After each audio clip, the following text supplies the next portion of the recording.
Hello guys, in today's video I'm going to show you how to repair WeMod overlay if it's blank or unresponsive. Let's begin.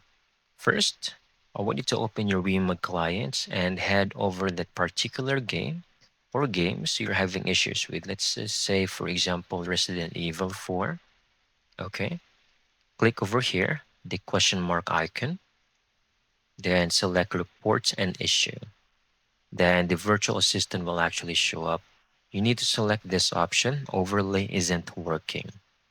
Then it will ask you a bunch of questions. Let's just say it hasn't been fixed yet.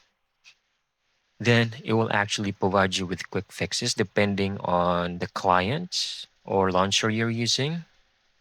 For example, Steam, I have in here, it will automatically base this on how the games were installed and downloaded in my PC.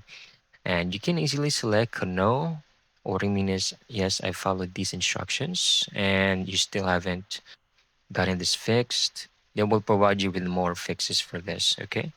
So you will additional troubleshooting.